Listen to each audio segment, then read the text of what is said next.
Mesdames, Messieurs, bienvenue sur cette première conférence du Salon Expert Trans, première édition 2024.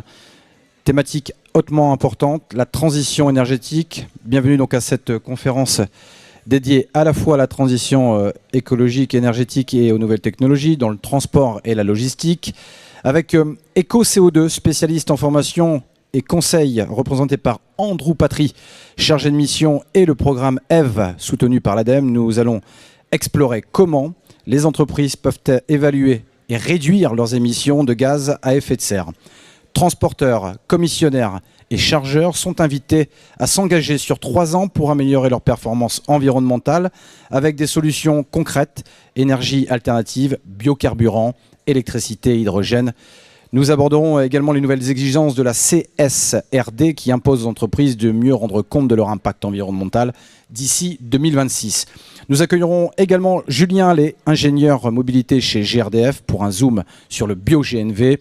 Nous accueillerons également Bruno Poultier de chez Energy Electronics pour parler électricité évidemment. Et enfin, nous clôturerons en compagnie d'un utilisateur et précurseur, Frédéric Pigassou, CEO du groupe G7. Bienvenue Frédéric, on va vous faire une place. Bon, bonjour à tous. Le groupe G7, l'histoire, quelques chiffres tout de même. Merci de nous accueillir aujourd'hui. Le groupe G7, c'est aujourd'hui une entreprise qui a un peu plus de 25 années d'existence.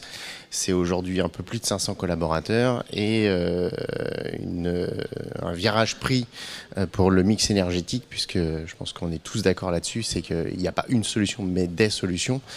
C'est un virage qui a été pris maintenant il y a un peu moins de 10 ans.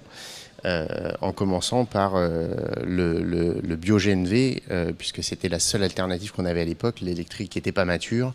Les vélos cargo qu'on a derrière nous, qu'on utilise aujourd'hui tous les jours pour livrer le centre historique de Rouen, n'existaient pas non plus. Les véhicules légers étaient forcément thermiques. Enfin, il n'y avait pas de solution. Et puis, un constructeur a mis en avant un véhicule qui existait déjà pour notamment les bennes à ordures ménagères et qui fonctionnait déjà au GNV, c'était Iveco. Et puis le hasard a voulu qu'on les ait rencontrés sur un grand circuit national pour justement tester ces véhicules-là.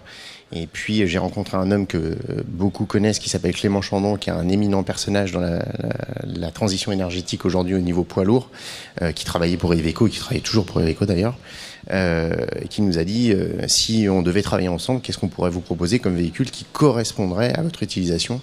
Et on lui a répondu qu'aujourd'hui on livrait du dernier kilomètre, mais on arrive à faire quand même 200 km par jour pour livrer du dernier kilomètre, puisque on livre toute la région du 76. Et quand on fait une boucle pour livrer, le premier atout d'un transporteur pour ne pas polluer bêtement, c'est de rouler le moins à vide possible. Donc on ne peut pas partir en se disant on va juste faire 10, 20, 30 km dans une journée.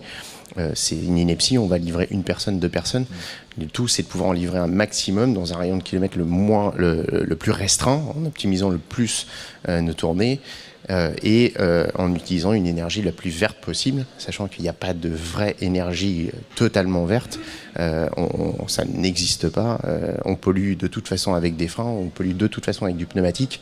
Donc ça n'existe pas, le zéro. Par contre, on peut réduire de manière importante en utilisant aujourd'hui pour différentes utilisations. Aujourd'hui, on livre quasiment 500 clients par jour en vélo cargo sur le centre historique de Rouen, en ayant un mini-hub en plein centre-ville et en faisant du dispatch via des vélos en assistance électrique. Mais on livre aujourd'hui aussi quasiment 8000 personnes par jour en véhicule full électrique dans un rayon de 100 km autour de Rouen sur des boucles où on fait 100 km par jour. Mais on livre aussi en poids lourd via le bio-GNV, que ce soit dans une utilisation de proximité où on fait 100 à 150 km par jour. Et là, on peut aller ce qu'on appelle un 12 tonnes jusqu'aux 44 tonnes. C'est quelque chose qu'on fait aujourd'hui. Et la solution bio-GNV aujourd'hui se porte essentiellement sur le poids lourd. Bientôt l'électrique. Aujourd'hui, on n'a, nous, pas de véhicule poids lourd électrique, mais on est en cours d'achat parce qu'il y a une vraie problématique aujourd'hui sur cette utilisation. Que n'est pas le BioGNV, c'est le ravitaillement en fait. On a un vrai sujet là-dessus, ça prend encore beaucoup de temps, ça tend à se réduire de manière drastique. Quand avant on mettait 3 heures à recharger un camion, aujourd'hui on peut arriver à mettre une seule heure pour le faire. Donc ça devient intéressant. Ça avance. Mais on a une autonomie qui reste restreinte. On avait un échange avec un de nos confrères il n'y a pas une demi-heure sur l'autonomie du véhicule, qui est un vrai frein pour la zone longue. On doit encore beaucoup progresser sur cette partie-là. C'est quoi aujourd'hui l'autonomie ? Alors, pour un véhicule léger, on arrive aujourd'hui à avoir 250 km d'autonomie avec un pack batterie à 75 kW, ce qui est déjà une belle autonomie pour pouvoir faire du dernier kilomètre. Le vélo derrière, ça dépend de vos jambes. C'est la première raison. Ensuite, sur un poids lourd, sur un véhicule 12 tonnes, où là on fait essentiellement du régional, on peut arriver à faire jusqu'à 300 km avec une utilisation journalière, avec un plein effectivement du coup journalier. Ça correspond à un investissement. Et puis après, on peut aller jusqu'à 1200 km d'autonomie sur un véhicule biogaz avec un nombre de packs de bouteilles qui permet d'avoir suffisamment de gaz embarqué pour pouvoir utiliser pendant 1200 km. Mais on l'a fait, on a fait un Rouen, si j'ai bonne mémoire, c'était Turin. Maranello, pardon. On avait fait un Rouen Maranello avec un véhicule porteur 19 tonnes avec un seul plein qu'on avait fait à Rouen, et on était allé jusqu'à Maranello avec un seul véhicule en 19 tonnes. Donc c'est possible, on a cette capacité de rouler et de pouvoir faire de la longue distance. Maintenant, pour les tracteurs, le nombre de packs de bouteilles étant limité pour un gaz, donc on n'a pas la capacité d'aller aujourd'hui au-delà de 600 km, c'est quasiment impossible. Qu'est-ce qui vous a motivé ? Quel a été le fond de cette décision de vous engager, notamment avec le BioGNV ? Alors l'histoire veut qu'un jour mon fils est rentré de l'école et il m'a dit « Papa, il va falloir trier tes poubelles. On va avoir 2 bacs, un pour ce qui est recyclable et ce qui ne l'est pas. » Et je l'ai regardé avec des yeux un peu bizarres, c'était il y a quasiment 11 ans. Et puis je me suis dit, à un moment donné, il va falloir qu'on y aille, il va falloir qu'on fasse des choses. Étant transporteur déjà à l'époque, on s'est posé un certain nombre de questions et la réponse qu'on a eue à ce moment-là, et c'est un enchaînement, je crois beaucoup aux rencontres et à ce genre de choses. Et il y avait Iveco avec le BioGNV et c'est à ce moment-là qu'on s'est tourné vers ça. De toute façon, c'est un déclic en fait. Il y a eu un déclic et puis il y a des phrases-chocs. Il n'y a pas de planète B par exemple. Donc quand on dit qu'il faut y aller, il y a des plans B mais pas de planète B. Il n'y a pas de planète B, ça n'existe pas. Donc il faut y aller. On n'a pas le choix. Et est-ce que ça a été, vous avez ressenti finalement que c'est devenu au fur et à mesure du temps un atout commercial ? Alors ça l'est depuis très peu de temps. On a un peu forcé la main à nos clients au départ. En leur disant on va y aller.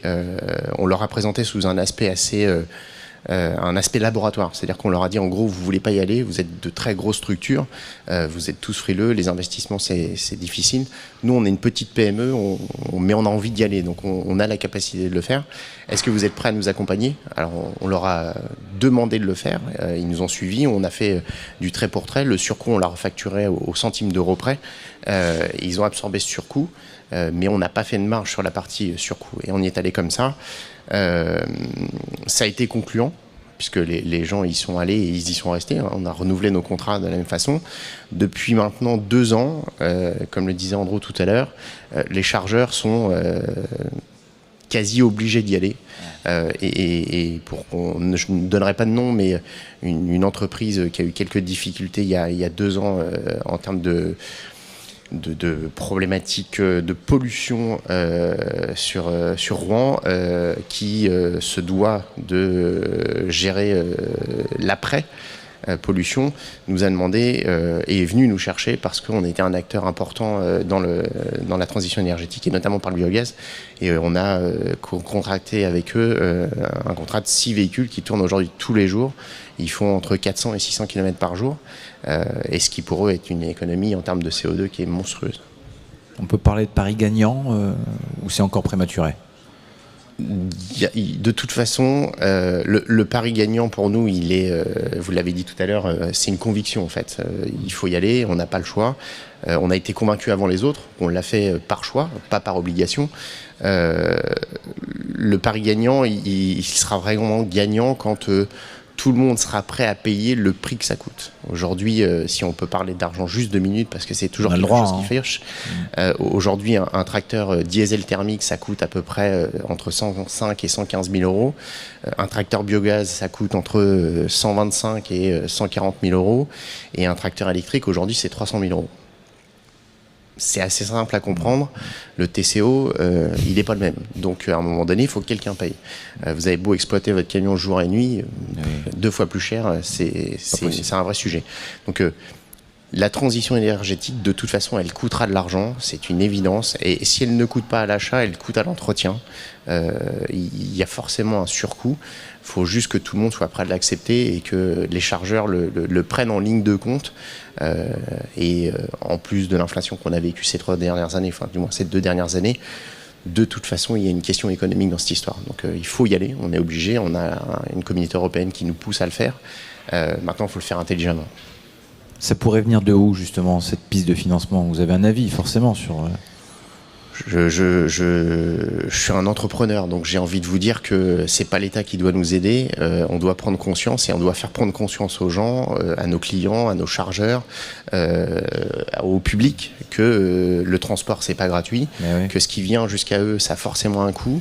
Même si la massification permet d'avoir des économies importantes, que le rouler à vide ne doit pas exister, que l'IA doit nous permettre d'optimiser un maximum de choses.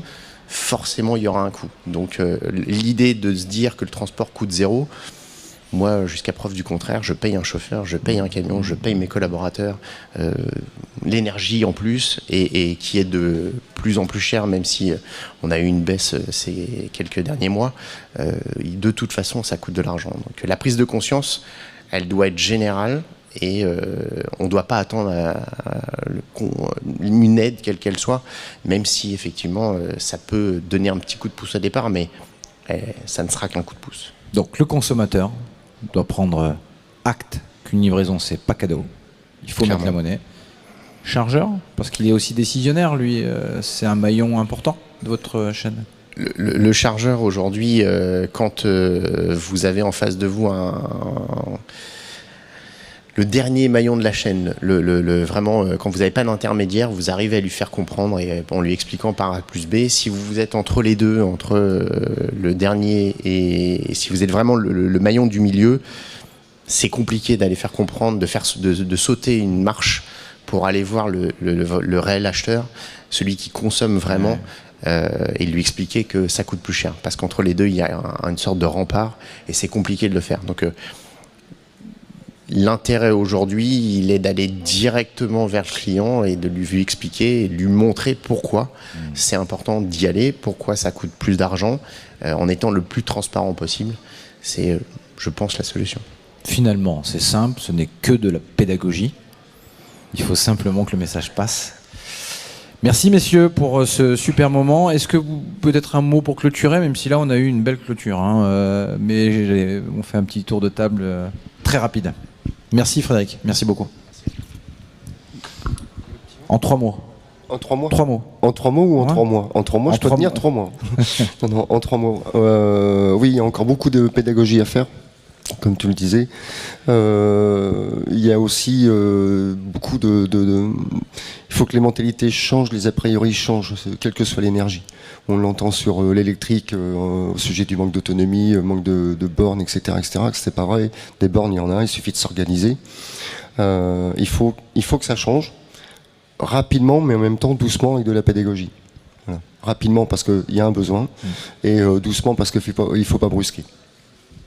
Il faut faire step by step, mais la planète n'attend pas non plus, quoi. Il faut avancer. Merci Bruno. Julien? Oui, mais c'est ça, laisser la place à toutes les énergies décarbonées. Il n'y en a aucune à exclure et il y a urgence et il faut y aller, ouais. Et la transition énergétique, c'est l'affaire de tous. Merci Julien. Andrew? J'ai pas forcément de mots de conclusion en particulier, mais Juste pour reprendre ce que disait M. Pigassou, c'est vrai que c'est important de... Pour moi, dans les entreprises qu'on accompagne, il y a 2 types d'entreprises. Il y a celles qui investissent dans la transition écologique par contrainte, entre guillemets, par demande du client. Et on l'a vu de par les échanges que ça allait, avec la réglementation, être de plus en plus important. Et il y a aussi celles et ceux qui sont un peu précurseurs, comme tu le disais, et qui le font par conviction. Et ça, c'est hyper important aussi. Et ça donne aussi un peu de l'espoir d'avoir des...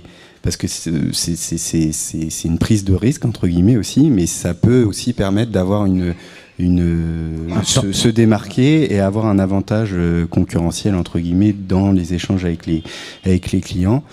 Et voilà, rappeler aussi les objectifs de la stratégie nationale bas carbone, qu'en effet, c'est une nécessité aujourd'hui de décarboner. En effet, ça a un coût.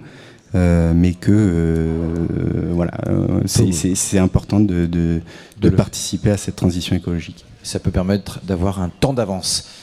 Messieurs, merci pour cet effort de pédagogie et à bientôt.